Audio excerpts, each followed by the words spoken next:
各位好，欢迎来到227玩家。今天我就借着小米14 Ultra 这个手机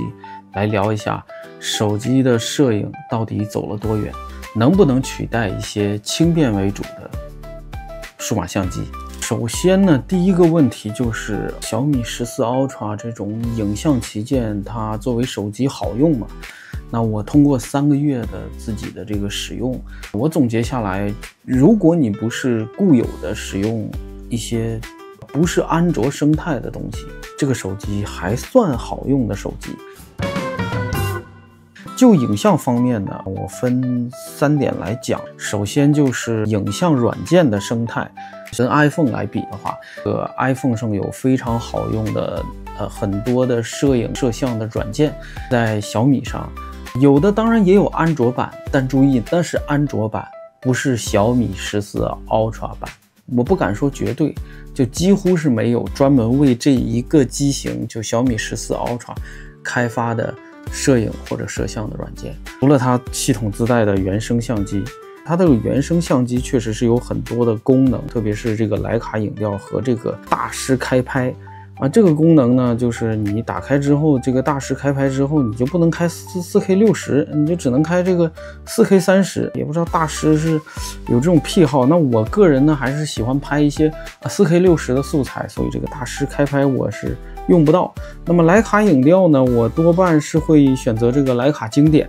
那么也就是它的这个整个的这个影调呢会感觉好一些。它的这个街拍模式非常的有趣儿，非常适合我们玩过相机的这些人，因为它这边的快捷键就是23、28、35、50、85、135这些我们比较耳熟能详的这些焦段。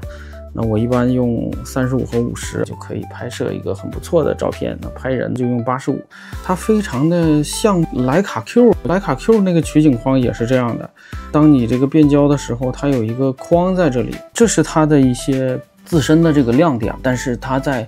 整体的这个软件生态的上面是不如 iPhone 的。同样的软件在 iPhone 上用和在小米上用，明显在 iPhone 上的体验是更好更完整的。照片后期的方面，我们都知道苹果的这个原生的相册里边可以进行很多的后期的这些工作，那当然小米也可以，但是苹果是可以感觉比小米更完善，而且它每次保存不会像小米一样是又新保存了一张照片。苹果呢是可以动了原图，但是你又可以恢复。现在所有的手机都有多摄协作的功能，不再是单纯的说用焦距来区分摄像头，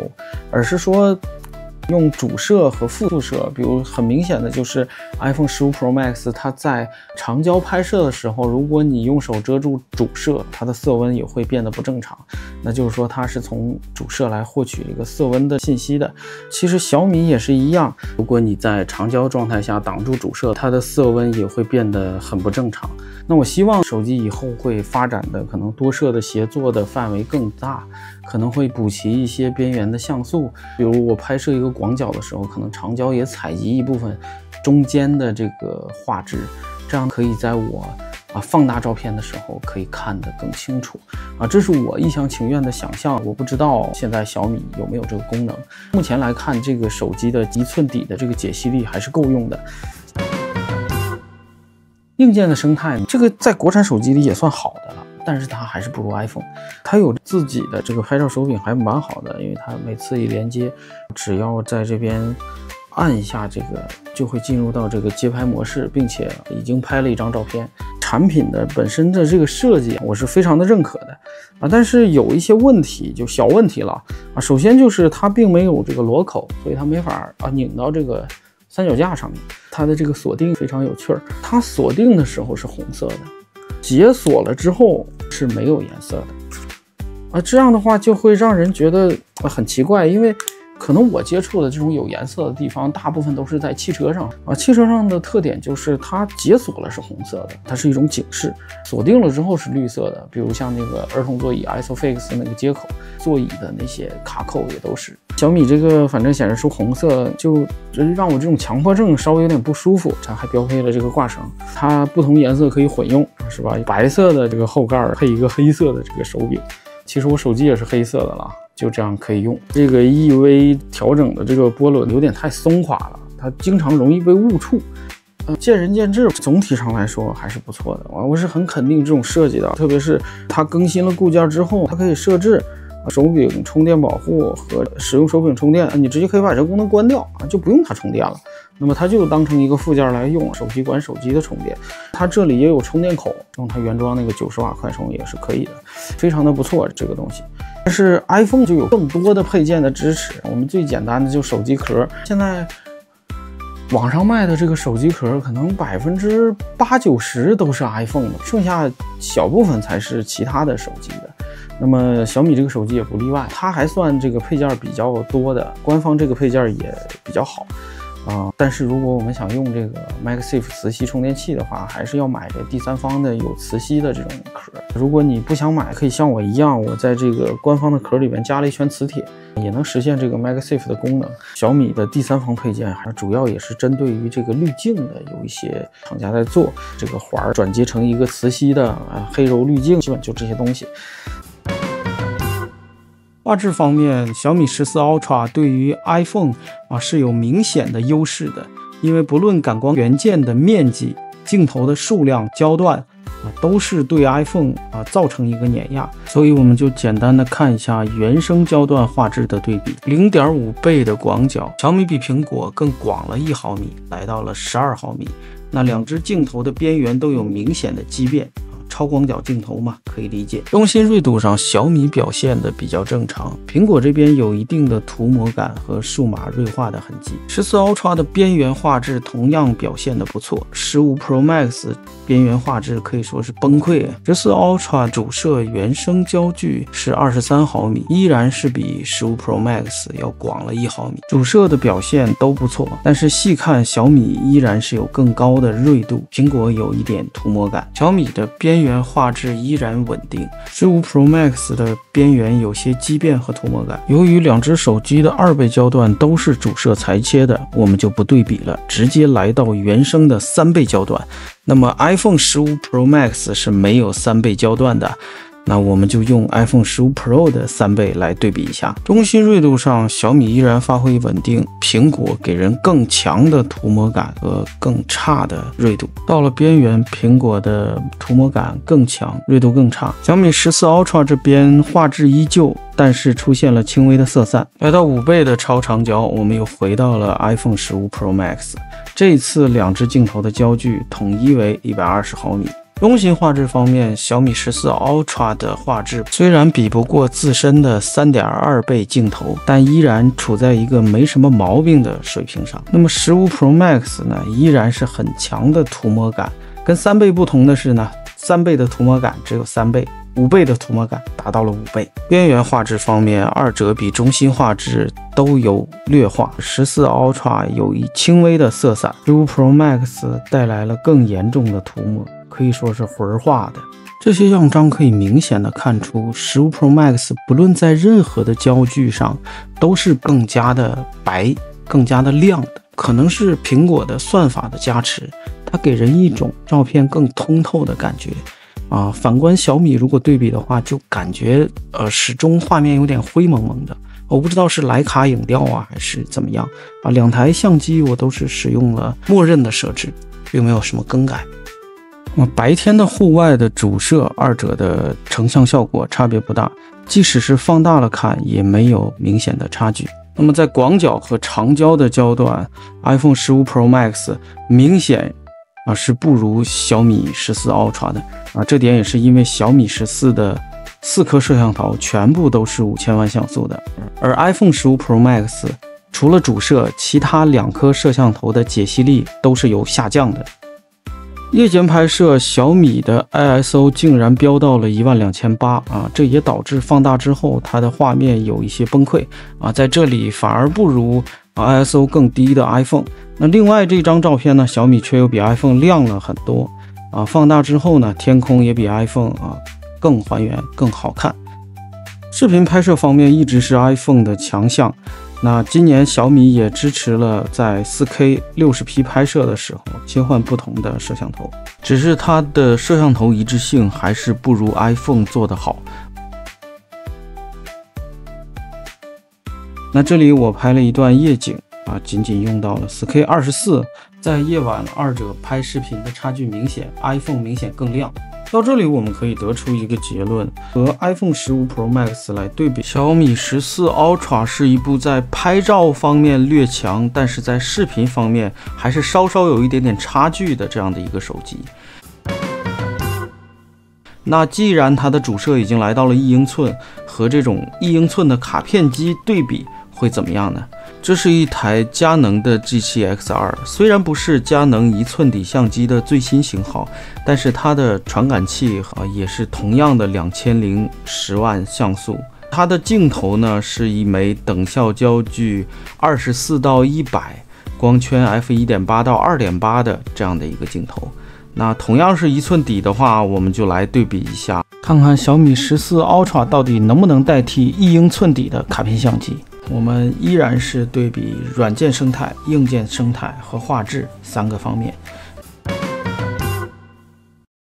那么相机这边的软件呢，除了一个手机的 APP， 就是按年来计算的固件的更新这种老的相机甚至几年都不更新，可能以后也再也不会有更新。任何一部智能手机可能在软件上比不过苹果，但是打过任何的一只相机都是绰绰有余的，所以在软件上面我们就对比到这儿，手机碾压相机。看一下硬件的生态，那小米手机之前的硬件生态我们已经聊过了，我们这里着重看一下1寸底相机的硬件生态。那么1寸底相机呢，它有一点非常的尴尬，就是它在使用稳定器的时候呢，没有办法使用手机的这种稳定器，因为手机的稳定器没有办法固定它，没有办法夹住它。那它如果用相机的稳定器呢，这个本身的机器又太小了，有点狗骑吕布还是吕布骑狗的这种感觉，所以就导致它在录像的时候，大多数也就只能手持了，而它的手持的不论是对焦还是防抖呢，似乎都没有这个手机好。那么其他的方面呢，它是兼容所有相机的这个螺丝口的配件它可以直接装快装板，这样装到三脚架上像相机一样的使用这点上也是不错的。而且这些小的相机呢，也都有这种硅胶的或者皮的这种壳可以套上来保护它。这样的话，我们在长期旅行携带它的时候也有这样的一个保护，但是这个壳呢是远远没有手机壳可选择的多的。简单对比一下画质，主摄1倍的中心画质，相机比手机要强，二者都是200%放大。到了边缘呢，相机反而不如手机。2倍的50毫米焦段，二者的差别不大边缘的差别也不大，相机有微弱的优势。到了85毫米焦段，相机在中心和边缘的画质都不如手机更锐利。小米14 Ultra 的 3.2 倍镜头在边缘会有轻微的色散。来到100毫米以上的焦段，相机没有打过手机，两者的水平相当，但是感觉手机的中心锐度更好一些，相机的边缘锐度更好一些。实拍样张我们全都使用自动拍摄，手机选用徕卡经典的色调。那么拍人的感觉是差不多的但是在光比大的情况，好像手机更强一些然后感觉细节方面这个车辆的细节方面，手机的这个更好。那夜拍呢，也是明显手机会更亮那么其实这个灯光是有点偏黄的但是手机看起来其实就更白。那相机看起来呢是有点更偏黄了，实际上也没有相机那么黄，也没有手机那么白。那这种大光比的场景呢，感觉手机的细节是更好一些，就是锐度可能是经过算法这里呢相机明显出现了紫边手机呢紫边是没有的，感觉这个细节上这个绿色呢相机还原是更好的，但是手机呢看起来更细节一些。那这也是大光比的场景，猴子相机已经漆黑一片了，而且外边的天空呢也一点细节都没有了但是手机呢却更好一些这张也是感觉手机的锐度更高实际上就是有计算摄影这张也是因为侧面的光比较大相机还产生了一些眩光、晕光的蒙蒙的感觉这是小区里边这比较斑驳的这个阳光二者的看起来观感是差不多的放大看呢也差不多啊，只是这个颜色方面有一些区别。我们再来看一下视频拍摄，这个相机呢只能拍摄 1080p 50帧的这个视频，规格上是完全比不上手机的啊。看这段夜景视频呢，相机也没有手机的效果好，跟 iPhone 15 Pro Max 比，这两只真是菜鸡互啄。最后呢，我们再聊一下易用性啊，其实相机从开机开始，它的很多的操作就是没有手机那么易用啊，并且手机呢又是每天我们带在身上的，这个大家都知道。那我们看最简单的开机拍照，拍2张照片，然后再关机啊，相机需要这样操作。那么手机呢，你单手双击2下电源下，它就拍了1张，再按一下拍1张，关机。可见这两者的使用难度根本就不是在一个级别上的啊！相机无论是它伸出镜头，它缩回镜头都需要时间，所以这个它就没有办法比手机更易用、更方便。相机呢是有一个更亮的闪光灯啊，可以在房间里做一些跳闪，拍人的时候用一用，也是蛮好的。手机的亮度呢远远达不到这样，手机都是定焦镜头，所以在不同焦段其实它是使用了不同的镜头。但是相机在不同的焦段永远都是用一个镜头，手机在切换不同镜头的时候，在白天其实还好，影响不大，但是在晚上的时候，不同的镜头这个进光量、光圈实在是不一样，所以就会导致很多时候的光线呈这种断崖式的变化，就很影响观感。相机因为可以光学变焦，所以它的整体的这个画质，其实它的光圈也是有变化的。但是由于它一直是用一块底，所以它并没有那种断崖式的变化。整体的感觉在夜晚拍摄的时候，手机的防抖是比相机要好的。因为我这个相机可能也比较古老了，它并没有传感器位移或者是镜头防抖的这些防抖的硬件，它可能只是用一个软件防抖啊。这个情况下不是特别的好用，所以夜晚拍摄手机是有更高的这个成功率的，储存和传输。手机由于可以支持云存储的啊，不论你是用 iPhone 的 iCloud、小米的这个云相册，还是用百度网盘，你都是可以做到即拍即存。缺点这个云存储大部分都是要花钱的，只要你用的空间大一点那你基本就是要花钱了。这个花钱还都是按月付的，就比较贵。相机就没有这个功能了，所以相机如果你拍完了造成一些内存卡的丢失或者损失，那你的记录就没有了。不像手机，你拍完了还在云端还有特别这个 iCloud。那么缺点也很明显，手机不支持内存卡，手机的内存其实是比内存卡要贵的，不同版本之间的差价是远远大于相机用的这个 SD 卡的价钱的。当然也分你用什么SD 卡，你就一定要用索尼 TUF 的，价钱也差不多。那特别是苹果金子一般的内存嘛，是吧？反正手机不论你是买大内存还是用云存储，都是要比内存卡贵的。由于我们现在主要的交互的工具，出门什么的还是用手机，所以即便是我用相机拍了照，我也大概率会通过 APP 或者通过读卡器把它传到手机里，再共享分享给别人。所以手机拍照在这件事上还是比相机要有优势的。最后我们就说一下充电。那充电这个手机比跟相机就没法比了，是吧？因为相机可以换电池，你只要准备充足的电池和内存卡，它就可以不间断的拍摄。那手机你也可以不间断的拍摄，你就一直给它接充电宝就行，只要它不发热，是吧？说到发热，这个小米手机的发热还是很明显，但是我感觉并没有到影响使用的程度，可能是因为我一直带着这个官方的手机壳，我感觉不到。如果你不会买那么多电池和内存卡的情况，它就没有手机方便了。稍微老一点的相机，它也不支持边充边拍、边充边录的功能。索尼的很多相机是支持这种边充边录的，但是它稍微早一点的相机还都是这种 Micro USB 这个接口的，它并不是 Type C 接口，也不是特别兼容吧。它的充电速度呢也是有点堪忧的，不像手机充电非常的快。所以如果作为一个日常的随身相机，这个1寸底的相机是完全被手机给击败了。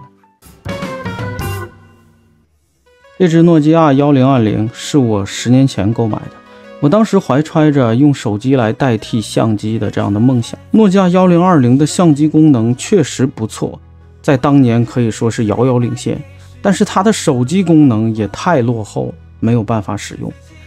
那现在呢，小米带来了一个完整的手机功能的拍照又非常强的这样的手机，那我就非常的喜悦。我10年前的梦想可以说在今天部分的实现了。那么没实现的那部分呢，就是有一天手机能够彻底的替代现今的 APS-C 相机还是全画幅相机的这些功能。当然这些相机也在发展是不可能完全替代它们的，但是能替代现今的我就满意了。好吧，那就这样，谢谢大家，再见。